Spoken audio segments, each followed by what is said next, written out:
Em primeiro lugar, eu quero agradecer imensamente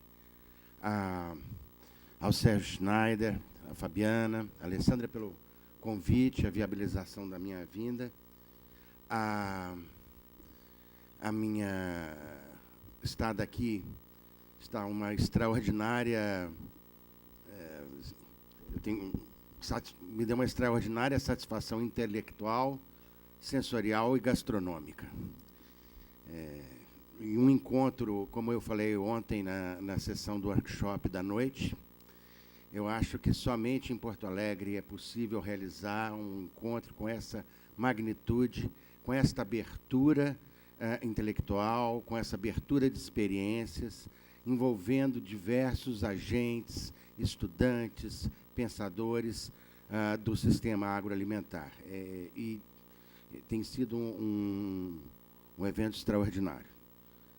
Eu acho que eu vou querer operar.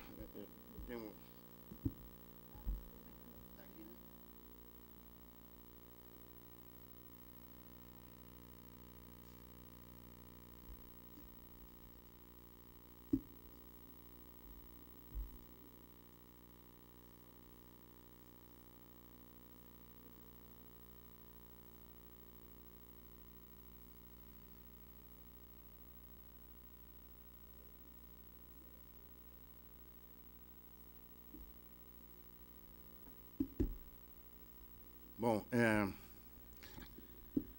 eu vou falar sobre um tema que eu venho pesquisando há bastante tempo, que é a possibilidade e os papéis das centrais de abastecimento, ou mercados maioristas, em espanhol, ou wholesale market. Os papéis desse elo sempre descrito na literatura como um local intermediário entre a produção e o consumo.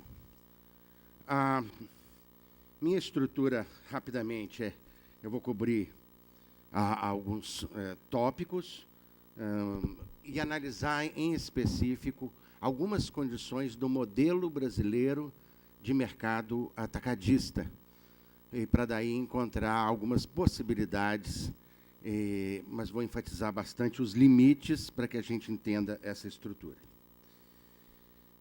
Uma das coisas mais interessantes, que quando eu fui fazer eu fiz minha tese de doutorado sobre centrais de abastecimento, este era um tema que me fez sentir como se eu estivesse estudando a cadeia produtiva de chapéu ou de CD ou de discos de vinil, porque ninguém pesquisava mais isso. Isso era um tema antigo, fora de moda.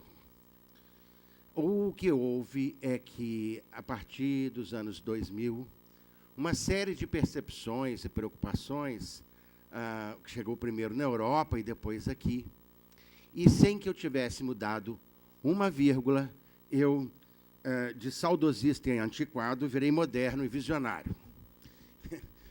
Porque a questão das centrais de abastecimento passaram a ocupar a questão da qualidade, da formação da qualidade, e a questão do preço, a questão da agregação de valor pelo atributo da qualidade, a partir da transformação da percepção dos consumidores sobre o produto, né? Então, houve uma mudança significativa na percepção dos consumidores. Houve um reconhecimento. Aqui havia quase um mantra no Brasil, que se falava: é necessário agregar valor ao produto. É necessário agregar, como se o valor fosse um carrapato agregado. Garrapatas. E o que é esse agregar valor ao produto? É contar como ele é feito e de onde ele vem, que eles descobriram uma forma bastante fácil, mas que tem que ser reconhecida. Esse fenômeno de valorização do local se expressou em diversos modelos e diversas ênfases de valorização do local que foram incluso. Opa. Ainda bem que eu não esborrachei. desencaixou. Diversos modelos. No local, hoje foi falada a questão do food sheds, né, pela Harry. A questão de todos os programas de local food, food miles, aquisição do governo em diversos países, soluções de integração dos valores locais foram emergindo. Eu vou falar brevemente aqui hoje sobre uma experiência referencial da América Latina chamada Aliança Cocinero Campesino. É o estudante...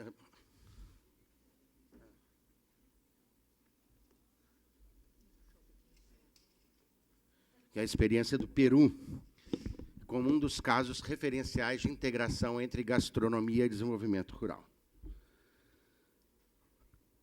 A partir dessa percepção, eu oriento a construção da minha fala para buscar entender qual o papel dos mercados atacadistas, dos mercados maioristas, nesse novo contexto.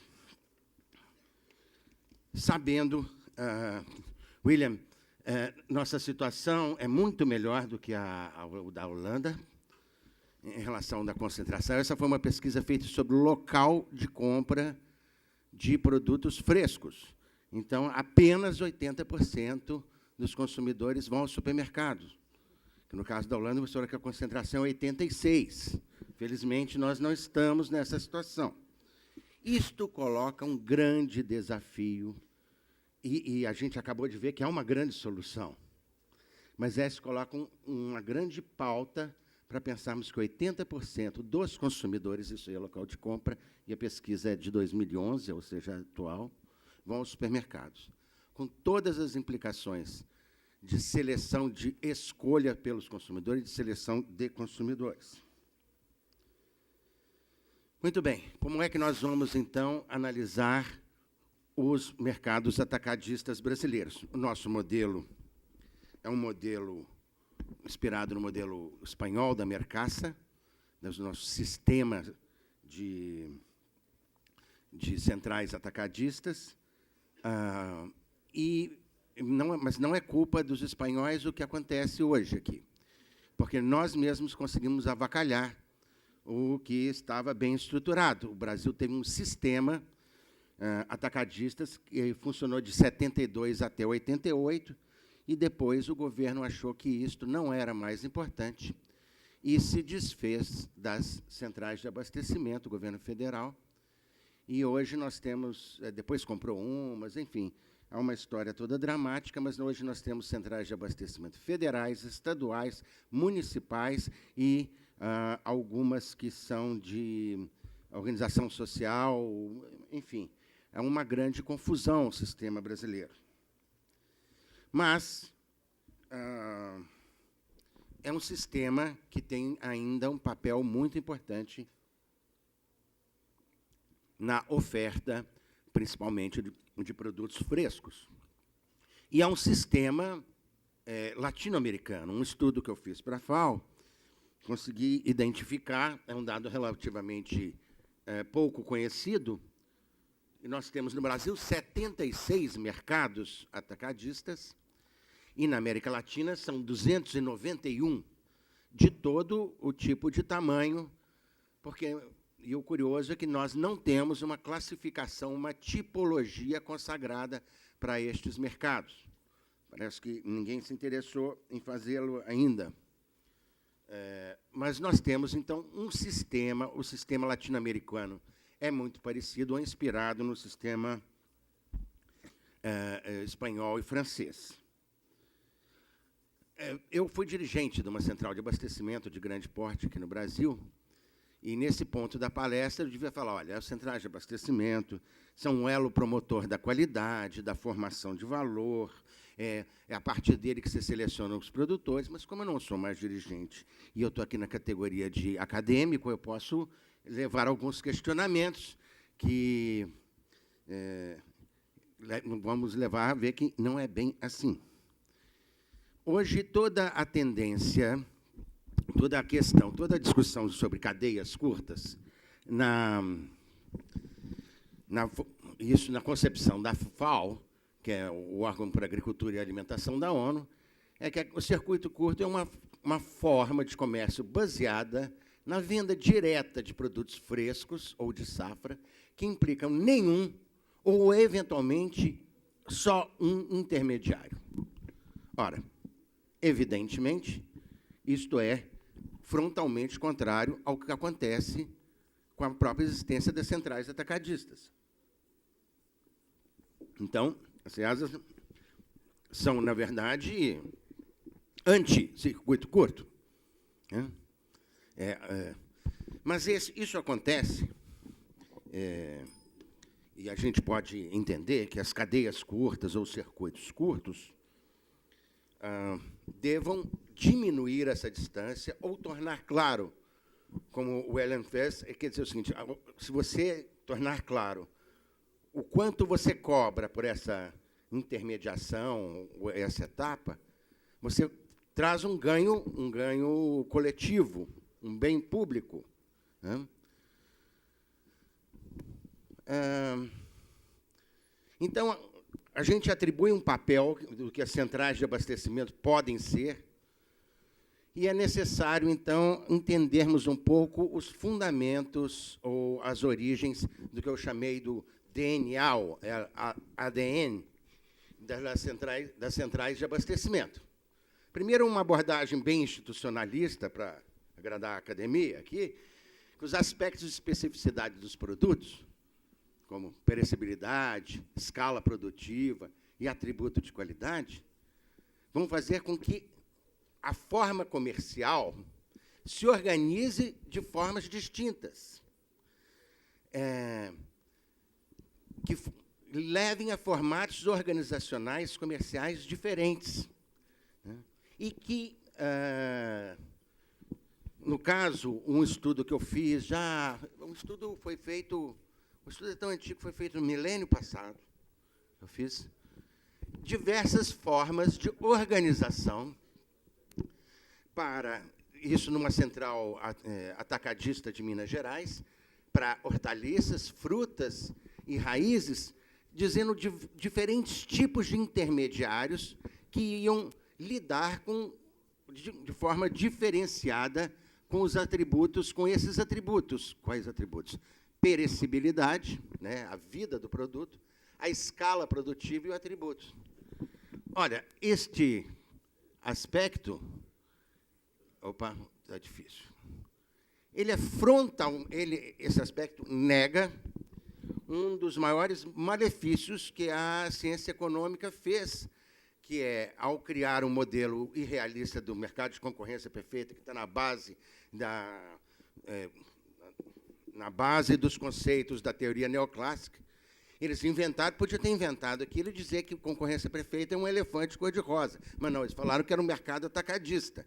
E aí, o que acontece? Como a teoria falou, o mercado atacadista é um mercado de concorrência perfeita, então, falou o seguinte, o governo, até que a um ponto, alguém falou assim, então, deixa ele ser fértil. Nós não precisamos interferir nisso. Isso não nos interessa, o mercado resolve, porque ele é um mercado de concorrência perfeita.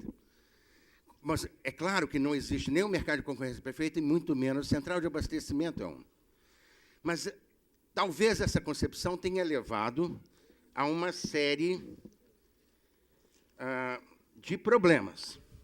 A segunda questão importante, e que talvez a gente deva pensar, é por que é que as centrais de abastecimento são tão ineficientes para conduzir projetos com os produtores rurais? Ninguém fez essa pergunta antes. Por que é tão ineficiente? Eu fiquei aqui surpreso que o sistema UPA vai montar, quantos? 87 centros de apoio à agricultura familiar, é isso? Quantas unidades? Um montão. É um montão. Nós temos 74 centrais de abastecimento. Ora, deveria ser natural que se pensasse que essa central de apoio à agricultura familiar ficasse no local que o agricultor familiar vai vender seus produtos.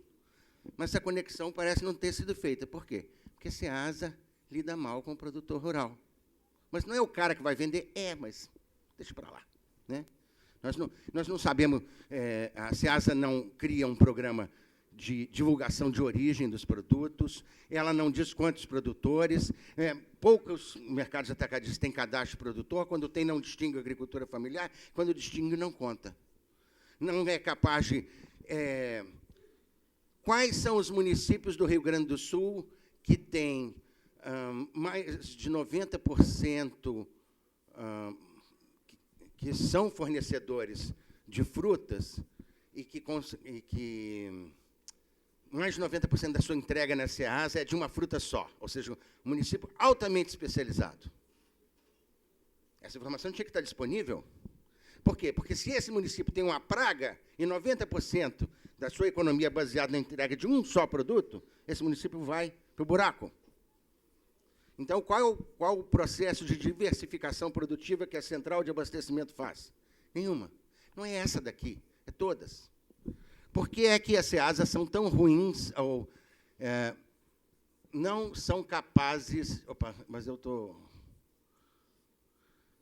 de atuar com efetividade com os produtores, porque a noção de território e de cultura local, de organização social e comunitária, em essência, das relações sociais, não faziam parte do arcabouço teórico que montou as centrais de abastecimento. Por quê? Porque o que se esperava é que as centrais de abastecimento favorecessem a difusão de técnicas modernas e gerenciamento da produção. Ou seja, siga o mercado, use o veneno certo e não me enche o saco. Ora, isto está na base dos documentos que criaram o sistema brasileiro. Esse negócio de tentar entender o local, cultura, não faz parte. Por isso que as centrais de abastecimento não dão conta. Porque no DNA delas não está isso. Mas, uma coisa, em muitas centrais de abastecimento, os espaços foram privatizados. Os espaços de uso livre foram apropriados, viraram permanentes. Qual o problema disso? Vender dá muito mais lucro do que produzir.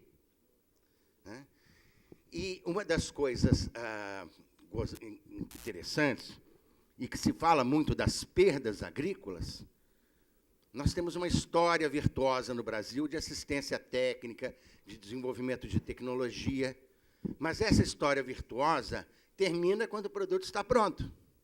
Aí ele vai ser vendido e o produtor pode perder até 70% do valor na transação.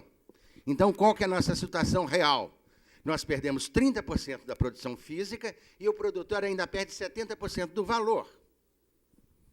Só que ninguém fala nessa perda, porque todo mundo fala, é preciso elevar a renda rural. Mas qual é a assistência técnica que ele tem na hora comercial? A nenhuma o mercado resolve. Sendo assim, resolvi pontuar alguns limites expressivos sobre este elo que é sempre elogiado, colocado como o ponto central da economia. Primeiro, as centrais de abastecimento brasileiras não têm um referencial temático, institucional e organizacional claro, que oriente as suas ações estratégicas. Não tem porque tínhamos um sistema, não temos mais. Este tema também não seduz o governo. Nenhum dos 5 ministérios da agricultura do governo federal se interessa por Ceasa. Nós temos vários ministérios da agricultura, familiar, MDA, MDS, enfim. Eles acham que ninguém fala mal de Ceasa. É gozado, é o único lugar que não se fala mal de Ceasa. A outra coisa, o Madruga apresentou, quem estava na mesa dele hoje, a quantidade comercializada nas centrais de abastecimento está estável nos últimos 10 anos. A população cresce, o PIB cresceu e a quantidade de alimentos permaneceu a mesma. Ou seja, está perdendo espaço. O crescimento da quantidade comercializada foi para algum outro lugar. O preço já não é mais formado dentro das centrais de abastecimento. É formado pelos atacadistas. Os supermercados montaram centros de distribuição fora das centrais de abastecimento. As centrais não criaram espaços diferenciados para produtos orgânicos ou de terroir. Mas é sempre um programa. Você vai ver um dirigente, olha, gente, nós estamos planejando fazer uma área para produção orgânica. Aí passa o outro ano, nós estamos planejando Aí, mesma coisa. Né? Não identificam. Você tem um box, você poderia fazer, olha, este aqui é uma área livre para produtores de tal região. Qual que é o custo disso? Uma plaquinha. Quer dobrar o custo? Ilumina a plaquinha. Quer triplicar? Piscando. O que seria isso? O consumidor ia falar assim, porra, dessa região, que legal. Por que não se faz isso? Porque não está na programação, não se entende, a SEASA não entende que isso é um valor em geral, a SEASA. Né? 6. As ações de melhoria pós-colheita são pontuais. Né? Uma das formas de você agregar um valor é melhorar a qualidade, a pós-colheita, a embalagem. Em algumas centrais de abastecimento, isso é feito de forma assistemática. A maioria das centrais de abastecimento brasileiro coletam dados estatísticos sobre preço, origem, quantidade comercializada. Os dados são todos coletados, enviados para um site e ninguém acessa. Mas eles são coletados. É verdade que ninguém lê. Ou seja, uma das perguntas que mais me interessa é o seguinte, quando cai uma barreira numa estrada, uma via aqui que liga Porto Alegre a Florianópolis, todo mundo fala, aumentou, atrasou a viagem de quem vai de Porto Alegre a Florianópolis. Mas, assim, quanto por cento da maçã não vai conseguir chegar de lá para cá ou de cá para lá? Ora, estas informações seriam totalmente possíveis de você entender a rota de fornecimento. Mas ela não é utilizada. O governo não acha que esta é uma informação estratégica. E aí, o caso William, você tocou num assunto muito delicado, não deve falar isso, a questão do tomate aqui no Brasil. Que é uma questão nacional, foi uma crise, uma verdadeira crise, colocou em xeque a nossa identidade, o nosso orgulho nacional. Então, assim, nós sabíamos que o tomate ia ficar alto. Aí, o que foi feito? Ficou esperando. Né? E agora o tomate vai chegar ridiculamente baixo. E a gente já sabe que vai acontecer isso, depois vai ficar alto de novo. As centrais de abastecimento, eu tenho 5 minutos, eu vou terminar essa parte, porque senão quase vai dar vontade de pular pela janela, é tanta moléstia, né? Bom, as centrais de abastecimento não diferenciam a agricultura familiar, só uma central de abastecimento identifica no seu cadastro quem é agricultor familiar, não, que é Minas Gerais. E ela diferencia, porque quando eu era diretor técnico, eu falei assim, vamos diferenciar. E eu fazia isso porque eu assisti alguma palestra que achei interessante. E a central de abastecimento não reconhece o consumidor final. Bom, vamos parar com as moléstias, porque senão chega, né? Vamos embora, para de falar desse assunto, né? Tem que ter... bom, vou fazer ainda só as moléstias. Eu consegui fazer um cálculo, minha tese, de qual que era a distância média que os 10 principais produtos de cada central de abastecimento percorriam para chegar em cada central de abastecimento. Caxias do Sul, em média, os produtos percorrem 14 quilômetros para chegar nessa central de abastecimento. Ou seja, em Caxias do Sul e Porto Alegre, 117. Ou seja, a central daqui tem uma capacidade de fazer uma reunião da produção local. Jacaruaru e Fortaleza, os produtos andam 912 quilômetros. Caruaru é uma pequena cidade no Nordeste. Então, qual é o papel desta central de abastecimento na reunião da produção local? Nenhum. Por que ela existe? Porque ela está lá.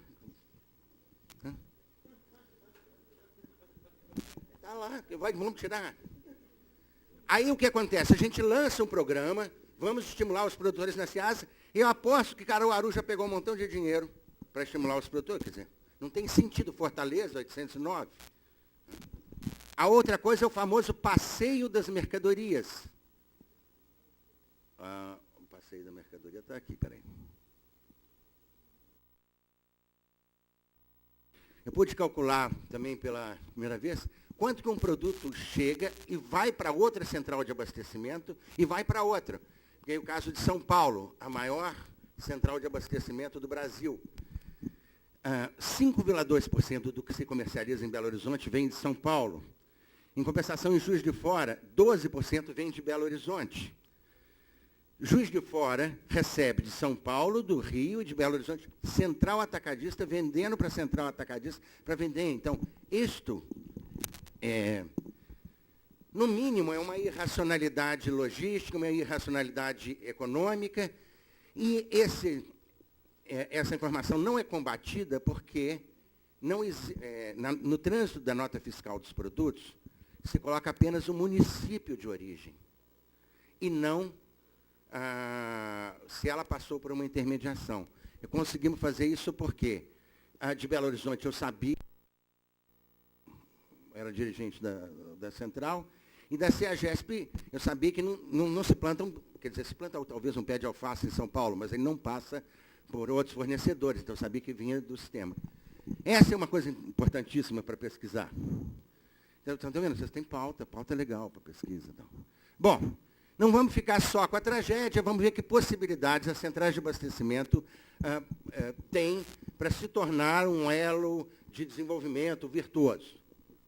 Primeiro, elas são agentes operacionais importantes. Cerca de 30%, 40% do alimento fresco consumido nas grandes cidades ainda passam pelas centrais de abastecimento. Há um esforço, né, uma intenção em identificar os produtores. As centrais de abastecimento estão abertas a isso. Né? Elas começaram a despertar de que ela precisa entender esse produtor, precisa entender o seu comportamento. Os dados, esses dados que não são usados para nada, eles têm uma informação valiosíssima. Porque os dados do censo agropecuário dizem onde é produzido. E os dados das centrais de abastecimento expressam de onde se vendeu. É uma coisa diferente, por quê? Eu tive a curiosidade de testar para Minas Gerais. O município, que era o maior produtor de batata, os 3 maiores produtores de batata de Minas Gerais, não vendiam não eram os 3 maiores fornecedores para a central de abastecimento de Minas Gerais, porque eles vendiam a batata em São Paulo para fazer batata chips. Então, o que você pensa? Olha, essa maior produção é dali que vem. Por quê? Porque a gente tem que entender os circuitos. Né? Com os dados centrais de abastecimento é possível fazer isso, com o censo não. A maioria das centrais de abastecimento, então, permite estabelecer dados do Food Miles, ou seja, entender, e aí eu tenho mais um gráfico legal, que ele já está em espanhol, justamente eu prevendo que ia ter várias pessoas em espanhol, eu coloquei. Ele está um pouco em inglês também, eu acho que eu devia ter bebido nesse dia. Bom, esse é um dado interessantíssimo e que poderia ser só esse tipo de tratamento, originar diversas políticas de logística, de estudo social, econômico, que é a distância média que percorrem os produtos para chegar à central de abastecimento, no caso, essa foi de Belo Horizonte. Mas é possível fazer isso por safra, por período. Então, veja, o abacaxi, na média do ano 2007, percorreu 1.538 quilômetros para chegar a Belo Horizonte. O tomate só 140. Então, quer dizer, nós temos os dados para fazer pesquisa Food Miles, estabelecer valorização de zonas. Por quê? Um abacaxi que anda 1.538 quilômetros é um abacaxi muito viajado. Quando ele é viajado, ele fica o quê? Ou ele tem que ser colhido mais cedo e fica duro e fica ácido. Aliás, sabem por que os gaúchos colocam abacaxi no churrasco? Porque o abacaxi tem que ser verde para ele chegar até aqui. Aí ele só serve para fazer lá abacaxi como sobremesa. Vocês não. Porque ele tem que viajar. Bom, vamos lá. Isso aqui eu coloco produtos que têm um fornecimento mais próximo. Vamos ver. Bom, eu quero chegar logo. Como eu tenho pouco tempo, interessantes, que há alguns projetos de desenvolvimento e a possibilidade de se desenvolver nas centrais de abastecimento programas de apoio a circuitos curtos, como uma espécie de chamariz ao produtor, como uma cooperação. Eu selecionei 3 programas referenciais na América Latina, 2 no caso brasileiro, de iniciativas que envolvem centrais de abastecimento e que podem ser consideradas soluções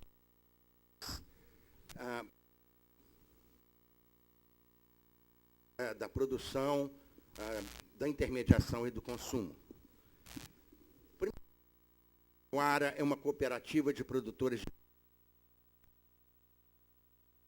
conseguiu se organizar a sua produção, fazer a embalagem,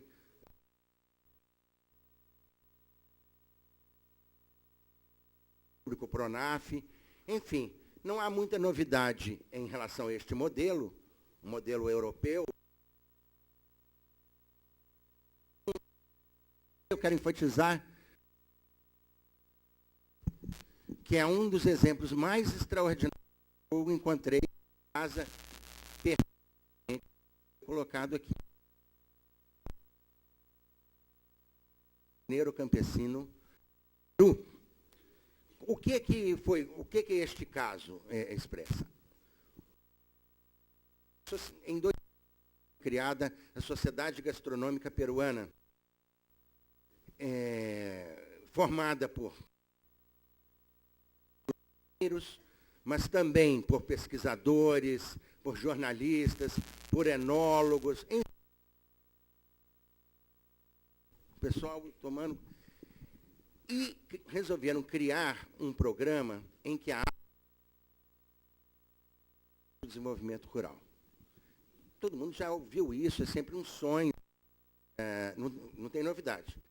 Novidades são, está no top hoje da alta gastronomia. E os caras resolveram fazer uma coisa de verdade. Aqui não, nós aqui no Brasil fazemos muito tal, vem. A gente pega um cozinheiro bacana nosso, fala, ele vai usar pupunha, faz que fica bonito. Mas isso qual que é o nosso exemplo brasileiro?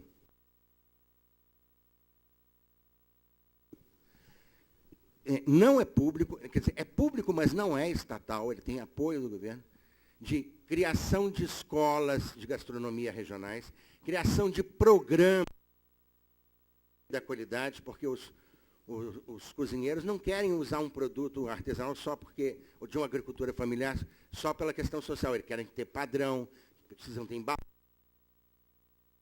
tóxico. Então, criaram, na verdade, um estímulo para um fornecimento selecionado. Eles conseguiram dinheiro do Banco Interamericano. Eu peguei o exemplo de 4 livros que essa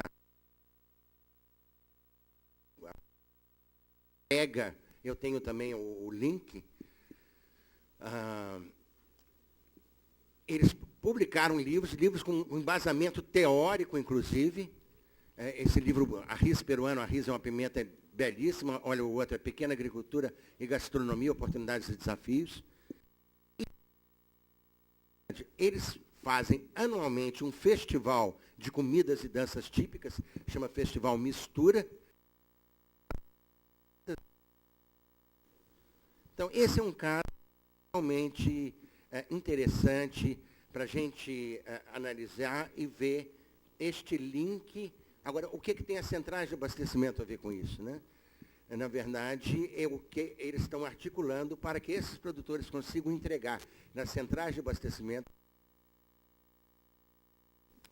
Acho que encerrou, não vou falar o outro, mas vou falar o último slide. O que a gente precisa, então? Isso é uma contribuição do Ivan de Mourão. Você tem um pesquisador de SEASA muito experiente, ele me manda, fala isso, então eu falo, então eu coloco o seu nome. E eu coloquei umas coisas, então é o seguinte, ocupa esse lugar, quer dizer, eu falei tão de tantos problemas que a gente precisa fazer uma reconversão disso. É necessário que elas sejam prioridade, porque alimento tem que ser vendido para um lugar. Não sou dirigente, porque ninguém fala. Lá é o paraíso do rato. Sinto muito, mas é assim, gente. Quando não tem rato, não tem rato.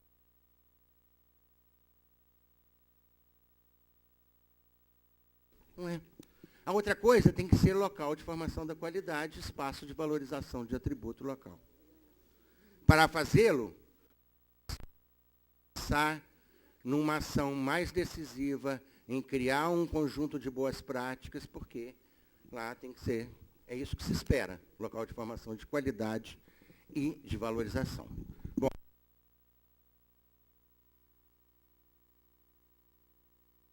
mas é isso, obrigado.